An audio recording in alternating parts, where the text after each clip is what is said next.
Benchwarmers Perspective. Today I'm here with Liz Holden from Ludington. You coach volleyball. You do any other coaching in the district? Just AAU volleyball. So I coach spring, winter, and then I get a few weeks off and then jump into summer stuff for high school. Sweet. Yeah. So just had tryouts, first week of the season. Yes. Pretty pumped? Yes, I'm excited. I have a good group of athletes. It's definitely a little bit of a rebuilding year, just losing Maddie Vara and Ashley McPike, especially in the front row. Those were my two intensely strong hitters. Yeah. So it's going to be a whole different ball game now, but I still have some pretty good athletes. I'm excited to see what they can do. Yeah. I'm excited to watch you guys. What are the big teams this year, you think? I'm not super involved with volleyball. I mean, really, I watched a little bit back and forth, but what are the teams this year to look out for other than you guys, obviously? Well, in our conference, obviously, there's always Montague and Whitehall teams. Those are always tough ones to beat, and they always seem to play their best game against us. Yeah. So those will be our tough ones. I know we scrimmage Shelby.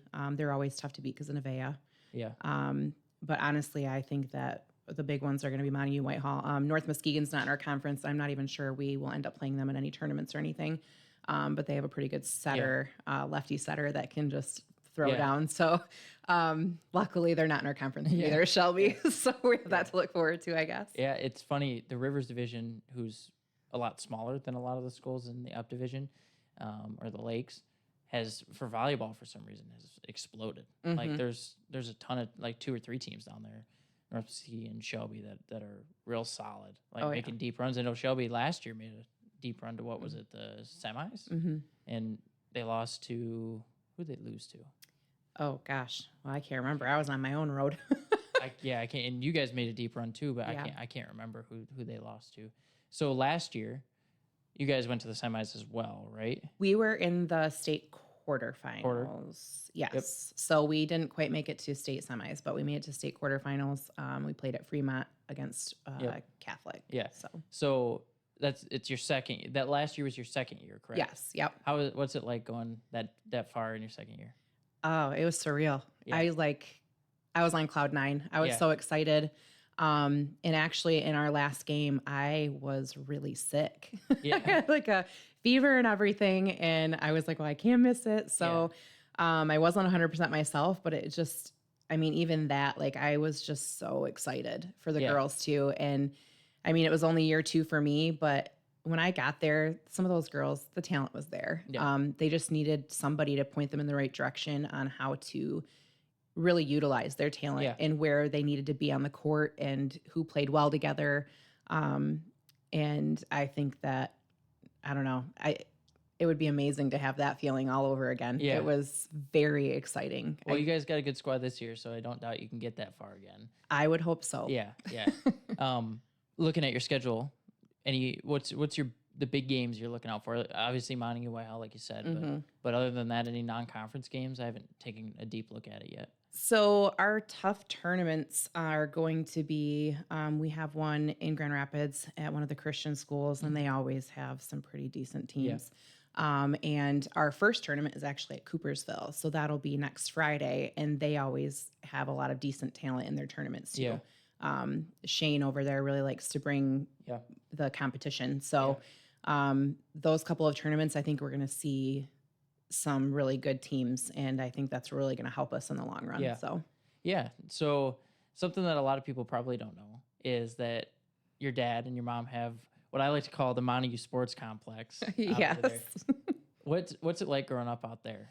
Oh gosh. Okay. So it was fun. It was sometimes irritating though, because it was always my house everyone wanted to be at, and sometimes you just want to be the kid that goes somewhere else. Yeah. But it was ultimately just really fun. Their big thing is they wanted all of our friends to be comfortable enough to walk in the house and open the fridge and feel like they're at home kind of thing. And just having something like that where if I wanted to go out and hit a couple volleyballs, I had a whole contraption set up where I could stick it in the ground and go up and swing without any help, things like that. So, it was fun. It was interesting sometimes because, I'd try to lay out in the sun in my yard, and all of a sudden a bunch of kids would show up to play basketball, and I'd be like, ugh. Yeah.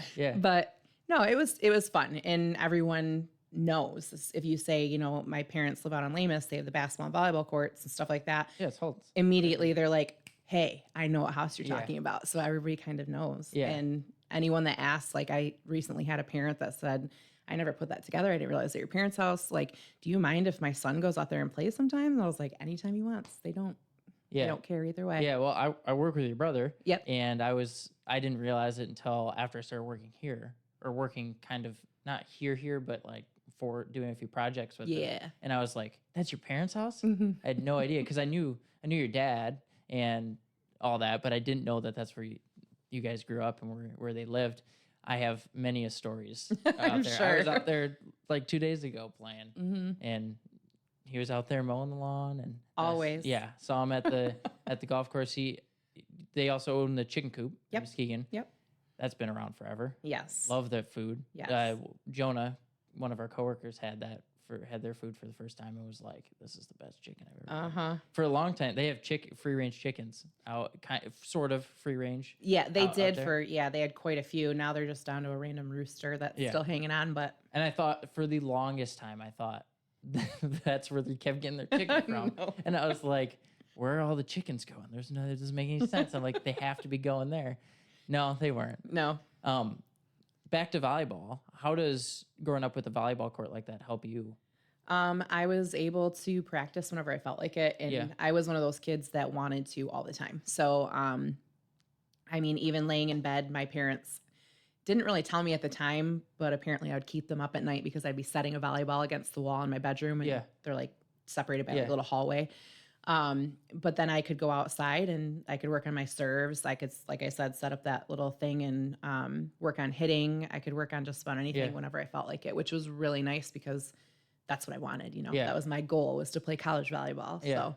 And you ended up playing college volleyball? Where'd you play? Yeah. So I went to Lake Superior State on a scholarship for 2 years.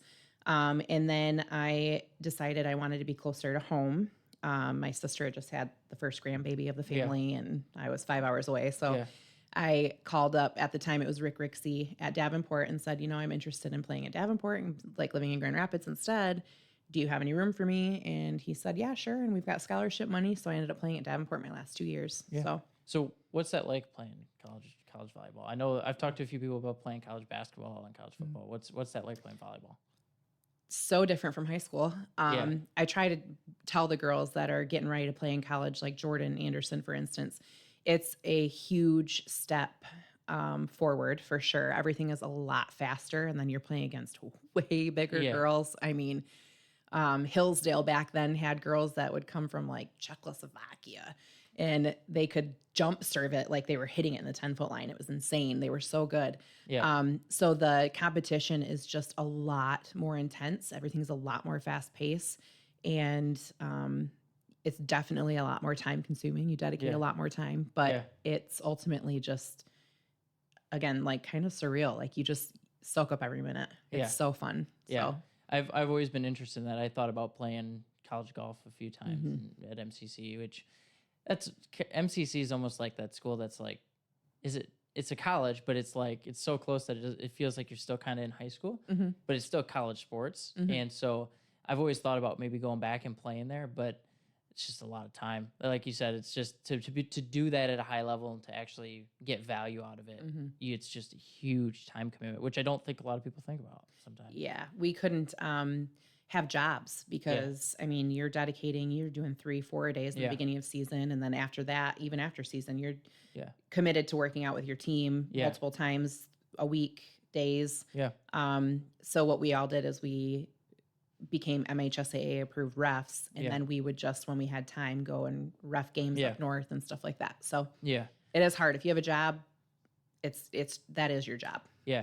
So with reffing in volleyball, is it a lot like I know in basketball and football, you hear the parents yelling in the stands. Is it a lot like that? Oh, it's 100% like that. You hear a lot, especially for volleyball right now. You're in the midst of them trying to remove doubles from the game, and they did at the NCAA level, which, I mean, I personally don't like because I was a setter. I put in my time, and I feel like a lot of setters that kind of hurts their ego a little bit. But it changed at the high school level a little bit where they're more lax on it. And so you hear parents just go nuts over it. And I mean, I get pretty upset sometimes too. And I'll be like, come on, man, that was a double. Like, you got to call some stuff. But the parents just go crazy over it because they don't call as much as they used to. So they can't handle it. Yeah. You hear them all the time. Yeah. No, I know that, like, I coach basketball a little bit, and even coaches, how you have to, like, you got to hold them back. Like, be like, dude, calm down. Like, oh, yeah. We love the athletes. We want them to do well. Calm down a little bit. Yeah. So what I find even funnier is that your dad still plays volleyball in a league. Curtis, and so it was funny because two of our employees, Kat Hyder, one of our new salesperson, played Curtis and your dad in the final against so it was two CatchMark teams. I was playing. Oh, you were playing? You played in that too? Yes, I did. She came back and she was like, Wayne's a cheater. I can't believe, because he was pulling on the net before the round. And I'm like, did you call it? Did you say something? She's like, no. I'm like, then he wasn't cheating. Can't count it. The net was sagging pretty bad in the middle, though. I was like, yeah, it's an advantage for both sides, though. Yeah. What's it like to keep playing volleyball in leagues like that? I know I played a little bit basketball leagues, but I got to imagine beach volleyball it can get pretty competitive, especially in Muskegon. Yes, it is. It's fun, though. I try to play pretty relaxed. I try not to play with my brother and my father so much because I just want to do this sometimes. And it's hard not to, like, overcorrect sometimes, especially now that I'm coaching all the time. I feel like it's hard to turn that off. Oh, yeah. So I totally get if my dad screws up, I'm like, okay, so if you would have done this, and then Curtis misses a serve, well, if you're swinging across your body, and he's like, oh my gosh, I don't need you to coach me. And I'm like, sorry. Like, it just happens. Yeah. It's almost competition. Yeah. And I mean, I grew up very similar with like Owen, Dad, and I go out and play golf, and it's like, okay, you're coming back too far out. That's why you're hitting a slice. Like, you're coming back. You're too shallow. You're swinging too fast. You're swinging too hard, and you're just like, I don't care. Don't talk to me. I want to just play. But it is fun. So how different? I don't play a ton. I really don't play any volleyball. But what's the difference between beach volleyball and volleyball on, like, a court? Like, how much different is that as a player? Ooh, as a player, the beach is a lot harder. It's a harder workout altogether. It's harder to move. It's harder to do those things. And you end up playing with less people. And so you're covering more ground too. Yeah. So, I mean, it's exhausting compared to hard court, I think. But also you have to deal with the fact that it might be breezy. So then you have to deal with the weather and things like that. A slight breeze can change everything. I think it's an advantage when you're serving, personally, for me, because I can do some crazy stuff with the wind when I serve. Hard court, it's definitely not something I'd want to do with 2 or 4 people. Yeah. It's a little harder to cover more ground just because when you dive, it's not soft. It's not soft. Yeah. It hurts a little bit sometimes, especially when you're getting older like me. Like, throwing your body at the ground, it's not so forgiving anymore. Yeah. So definitely a little tougher, but it's a great workout and it's really fun. And it's great. Like, I tell my girls to play beach during the summer as much as they can, because it's really, honestly, it's good for agility. It's good for strength, and it's just a good workout. Yeah. So in volleyball, I understand the rules a little bit. It's four plays, and then it's got to go over on that 4th one, right? Third. Yeah. Third one? You get 3 touches, unless a block. Yeah. But how big is the speed difference from college to tremendous, from high school? Yeah. Tremendous. Like last year we had Maddie Vara, and she hits pretty hard. She hits pretty quick. Yeah. So does Nevaeh. Yeah. But when you get to that next level, everything is just much faster paced. And those balls, I mean, first of all, your strength. Like, the second you get into college, you're doing you're lifting constantly. Yeah. With workouts tailored to volleyball players. So I, like, for instance, watching the Murphy twins when they went to MCC, in the first season going to watch them, they were jumping higher. Yeah. They were going faster. Like, everything is just so much quicker. Like, you don't have time to think. Yeah. There's no time to think. Yeah. It's kind of amazing, the difference, to be honest with you. And quick break from the action to thank our sponsor. Meraki Performance is a leader in performance coaching. Whether you're looking to motivate your business or your athletic team, Meraki Performance can help. Check them out at merakiperform.com.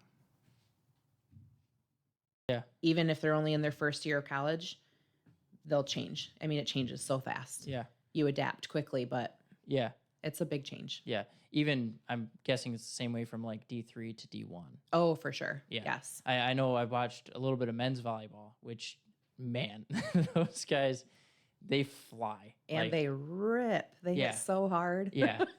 Like, I'm like, if I get hit in the face with one of those things, I'm breaking my nose. Like, there's no way I'm not breaking my nose. Oh, instant concussion probably. Yeah. Yeah. So how do you, I've posed this question to a few of our guests, multi-sport versus single sport. How do you feel that helps with volleyball, and what's your opinion on that? I think that being involved in other sports is a good thing. Yeah. I coach AAU too, so sometimes it's frustrating because they miss because they're playing basketball or whatever. Yeah. But to be honest, volleyball, you use certain muscles more than you would certain muscles that you use in basketball. Yeah. And same thing with running cross country or track or doing any of those things. I think it's good to work all those muscles and stay in shape. And I also think that in any sport, there's some form of coordination needed. There's some form of athletic ability. And I just think that it's great to utilize all that you can. Yeah. So I think ultimately playing in multiple sports will make you better in each of the sports you play. Yeah. So who's your big players this year that are returning? I've got one of my middles, Jalen Laird. She's a junior this year. And then Jordan, my setter, she's going to be a senior, which I'm super sad about. And then I have one of my seniors was injured last year, so she's still coming back from that a little bit. That's Samantha, but we're still working through what's going on with her. But my bigger ones are going to be Jalen and Jordan. Those are my big returners. And then I have Lily Slater, who was my right side, throwing her on the outside. She's gotten a lot stronger, and she's doing an amazing job. Her hitting has improved so much from last season to this season. So I'm super excited to see what she can do too. And she'll be a junior this year. So So other than the volleyball, AU, and season, what have you been doing this off season? Oh my gosh, volleyball, working. I recently, like beginning of the year, became full owner of Firehouse Subs on Apple and Alpine. Yeah. So I've got 2 stores.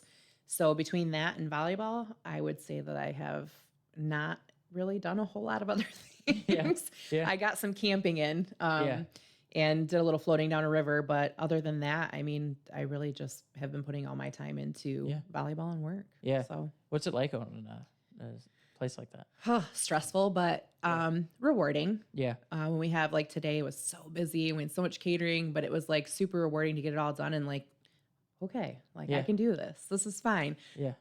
It can be stressful though. Obviously, owning any business can be stressful, but it's just different because you look at it differently when it's like yours. Yeah. Like, all right, now it's your thing. It's like, we can't. Like I kind of get that with CatchMark, right? Mm-hmm. My dad created the company. Mm-hmm. I've been part of it basically for 6 years now. Mm-hmm. It's kind of feels like your thing. You've helped create it a little bit. So. How long have you been involved with Firehouse Subs and own a store? Involved with them since like probably July of 2020. Yep. Last year I was like a 30% owner, and then and that started in 2023, and then the beginning of this year I took the rest of the 70%, and I'm just going with it. Yeah, I bet that's exciting. Yeah, it's exciting. It's terrifying, but I feel like growing up in the household I did with the parents that I grew up under, like they've had a very successful business for like 40 years about. And I think that I've learned quite a bit. And if I ever get a little over like nervous about stuff, I just call them and then they calm me right down. Yeah. So they're really helpful. It's really helpful having them around. So. Yeah. So going into this next year, you already said you were pretty excited for the Whitehall Montague games. what are some challenges you're going to have? What are some things that you're going to struggle with, you think, a little bit this year? We don't have as strong of a front row as we did, obviously. I'm going to need Jordan, because she's obviously like 6'4", to be a little more offensive, even as a setter. Yeah. I think that we're going to struggle a little bit with our front row play, more so than we did in the past, because we just had big, heavy hitters. Yeah. I did bring in a freshman that I am very excited about, because I think that I can hopefully turn her into another Maddie Barra. But no, I think that that's going to be a little bit of a struggle. And then our back, like we're young. I mean, I've got a lot of juniors that weren't on the team last year. Yeah. So it's going to be a lot of adjusting. And then unfortunately, our first game after the holiday, which is that Tuesday, usually is Manistee. It's Whitehall this time. So we're coming, like our first conference game, we're jumping right in with Whitehall right after the holiday. And we haven't really had a whole lot of time to work things out. So that could be interesting. But I mean, I'm confident that the girls can handle it. Yeah. I just think we have some timid girls that are just coming in like unsure of how this is going to go, how it's going to work. So we just got to build some confidence. Yeah. So how do you, as a coach, how do you train that killer mentality almost? Like how would you go about that? Because a lot of coaches have a different style on that. Yeah. And I'm curious to get into your head on how you go about that. So I do give constructive criticism, but typically shortly after, I have to make sure that I give some kind of positive feedback is big for me, because I feel like if you're constantly correcting without giving them something positive with it, they just get down on themselves and they're just done. So I make sure that first and foremost, I give them positive feedback. With my front row players, I think putting them up on a box to do just box work with hitting. So like you're just tossing and they're just hitting right off the box over the net, getting their arms swing down and stuff like that. I think that helps boost a little bit of confidence, because they're not doing it off the set. They're getting a perfect set, and you can see how hard they can really swing when they fully do what they're supposed to. So just starting with something like that, and then gradually moving back to, so just little stuff like that, just to boost their confidence, make them feel better about how they're doing, and then go from there. Yeah. I know that's one of the hardest things, like as a coach myself, getting that, like, not you just want to like beat somebody up, but the like, I just want to go at somebody, like just grinding. It's so hard to find that, because you run a really fine line between overcorrecting and over criticizing a player where they no longer listen to you, right? And also not doing it enough where they just do whatever they want, or they just aren't really receptive to it. And it's such a hard balance to find. It's one of the hardest things I've found, is like, how do you get them to just want it? You know what I mean? And that's in the last few years I've been coaching, that's been my toughest challenge, I think, is finding that. You'll get it. There are ways to get it. You'll find it, but it's so hard to get there. Everybody's different too. I had girls last year that were like, okay, but when you yell, I don't like that. Like, I don't respond well to that. So if I did get on them and yell at them, I'd have to be like, all right, but you're doing a great job at this. Like, don't worry. Like, you got this. So then you got to make sure you talk to the people that can't quite handle the yelling so much, or the intensity. Yeah. And I have been known to get pretty intense. I was just about to ask that. Are you a yeller or no? So my big thing is I don't yell when they make mistakes. Yeah. I won't get on them about mistakes. I will correct them, but I won't yell at them for mistakes. But if they're not communicating and they're not giving their all, then that's when I yell. And so they all kind of know. But I have respect. Yeah. And I have certain parents that, like, even last year, you could hear them up in the stands when I would finally just rip them a new one. And then you'd hear that mom, yeah, you tell them. And I'm like, oh my gosh. Okay. So apparently this was needed. Yeah. So, I mean, there's definitely balance there, because then as soon as you get on them, for some reason, 99% of the time it works. Yeah. And then they're like, oh man, she's right. All right. Yeah. So then they would get back into the flow. And then, the next time you talk to them, you're like, all right, cool. Doing a good job. Yeah. Like, I don't have to yell anymore. But yes, I get to be pretty intense. I think last year was one of the worst years for pictures for me. Ugh, because Yeah. especially going as far as we did, I think that the photographers noticed that I am very Animated on the bench. Yeah. Yeah. That's exactly how I am too. Yep. Like if you look over at the bench and you'll see like the hands are moving somewhere. They might not be always like in like a clapping motion or something, but they're going somewhere. And Yep. it might be over my face, it might be something like that, but they'll be somewhere. Yep. How important do you think it is for parents in the role of helping their athletes respond to that better? My big thing is, like, I've always had a struggle with, parents in the stands trying to coach their kids. Yeah. So that's one thing they need to not do. Yeah. I had, athletes that were struggling because of that last year. I think them just being there, being supportive, and then if a coach gets on them, the biggest thing that parents can do to hurt the athlete and hurt the situation is to later make an excuse for whatever was going on and say that the coach was wrong in getting too intense, or the coach was wrong in yelling, or the coach was wrong in what they said or did. I think their biggest thing is just to say, hey, if your coach is getting on you and your coach is doing this, then maybe it's time you work. Just make sure you're working hard. Make sure you do what she needs you to do. Work harder. Yeah. Especially those that don't play as much. Yeah. I always resort back to Michael Jordan not making his team and his mom saying, all right, get your butt in the gym and work harder if you want it. Yeah. I wish more parents would have that mentality than the mentality of, my kid's already good enough. Yeah. Why aren't you playing them? Yeah. Well, you see what you see during games. Parent goggles. Yeah. Yeah. And in practice, maybe your kid's sitting in a corner because they don't feel like doing anything. So there's a lot of just unknowns there. But I think that the more that parents push their kids to be their ultimate best, rather than telling them they're already the best, I think that would help every athlete for sure. Do you think that the rise of AAU has made that tougher? AAU, in not just volleyball, but other sports as well. I'm not really sure. That's a tough one.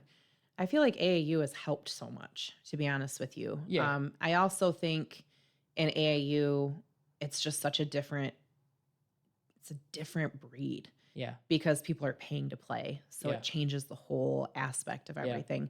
I personally haven't had too many parent issues when doing AAU. And usually the kids that are in AAU are there because they want to get better and they want to be the best.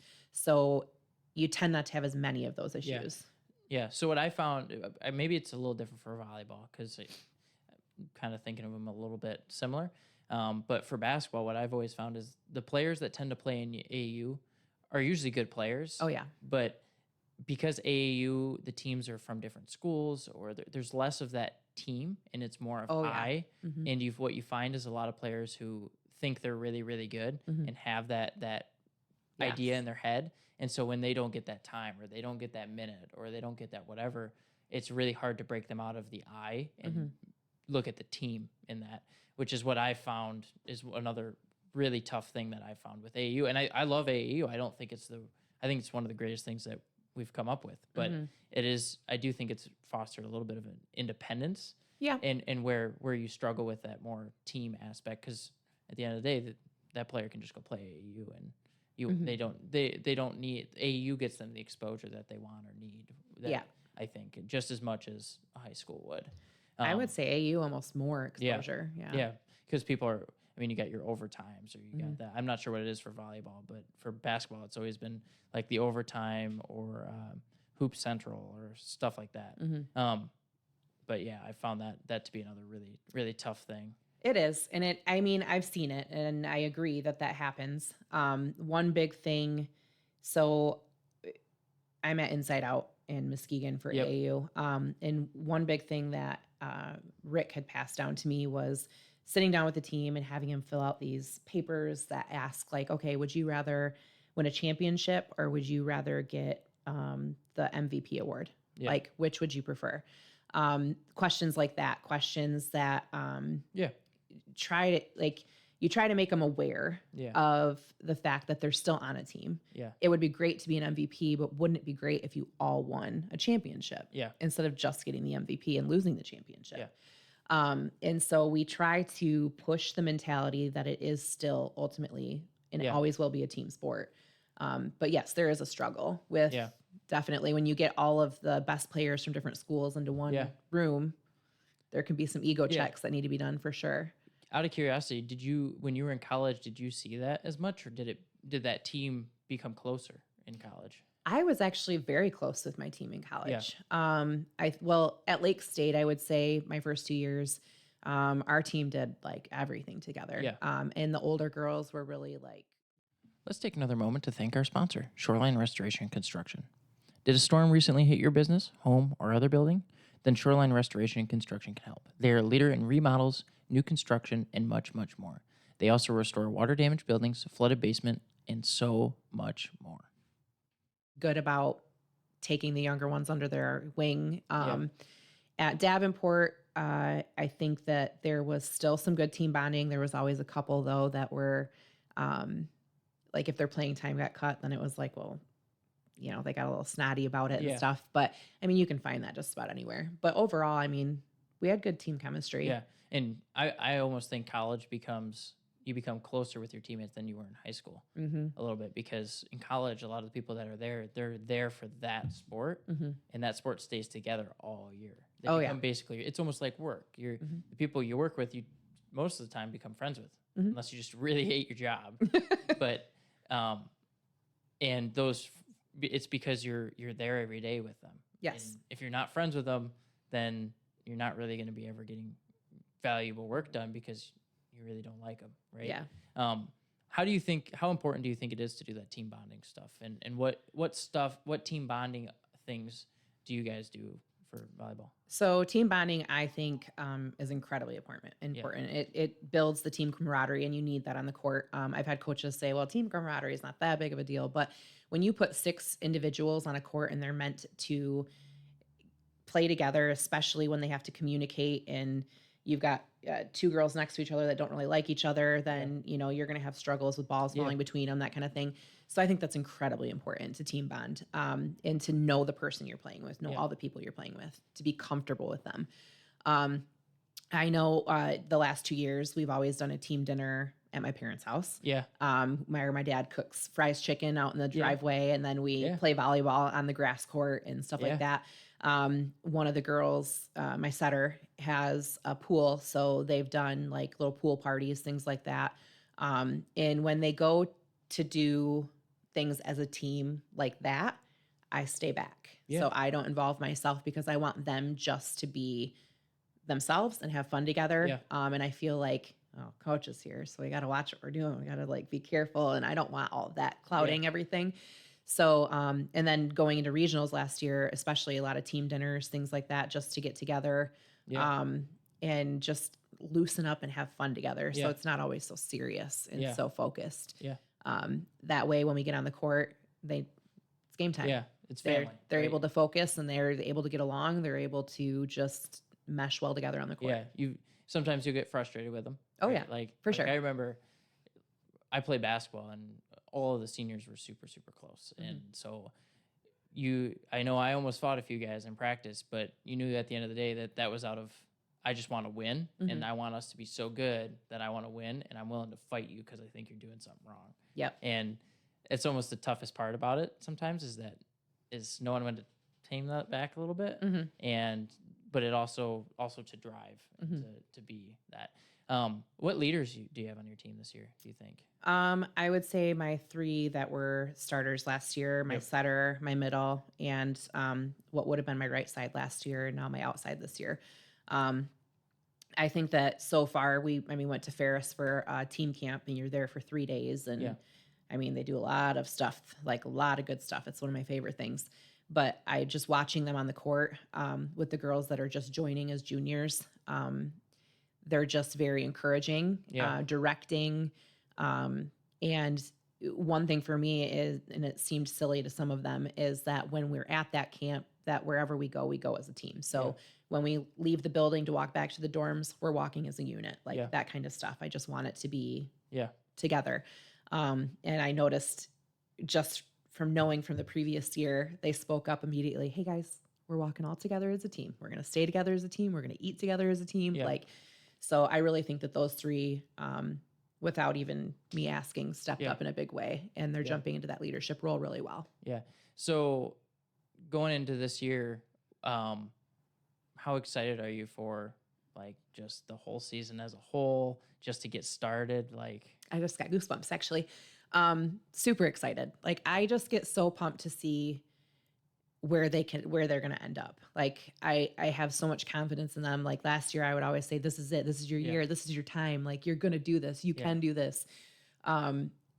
Because I see so much talent in each individual. And then when you put it all together, especially after we always go heavy in the beginning of season with different games and matches and stuff, and then kind of loosen up towards the end. Yeah.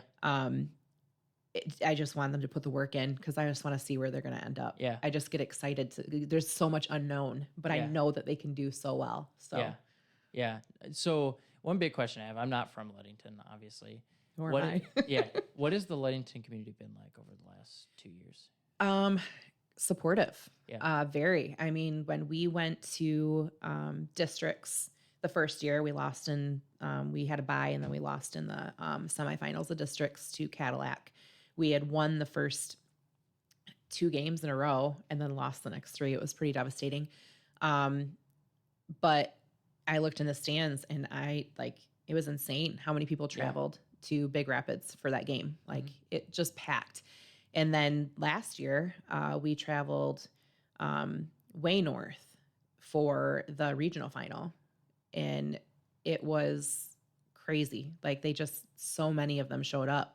The other team didn't even have that many people there. It was just everyone showed up. And then when, we needed money for different things, like we did a fundraiser, I mean, people were just putting money in like crazy. Like they are very supportive of their athletes. And I think that volleyball there wasn't getting all of that attention before. Yeah. And I think that seeing them in that light changed a lot for the community too. Yeah. Because now it's all of a sudden like, I mean, we had 26 freshmen sign up. I mean, it's becoming bigger there too. Yeah. And my administration even just super supportive always. Yeah. So. How does a community like Ludington compare to the one you grew up in, Montague? I would say they're similar. Yeah. Yeah. Because in Montague, I mean, you've got buses and cops and everybody and all the stuff. Like when they go to like a finals or something like that, they escort you in and out of town. And that was always the coolest everybody's thing. in, I think in Montague, it's still a lot of football more than anything. Yeah. Yep. But I see the change happening. Just like up at Ludington, I think basketball was their thing. Basketball was to Ludington what football is to Montague. Yeah. And just in the short time that I've been there, though, it's been so much more even keel, I think. Yeah. When we were going to the quarterfinals, the practice beforehand, the boys basketball team came in and did like a song dance thing to wish us luck. Like no one saw that coming because they're like, oh, the basketball team's like being super supportive right now. And I'm like, well, you guys are killing it. Of course they are. But I just think that I think they're very similar in that way, though. I just think that they're very supportive of each other and the community. Yeah.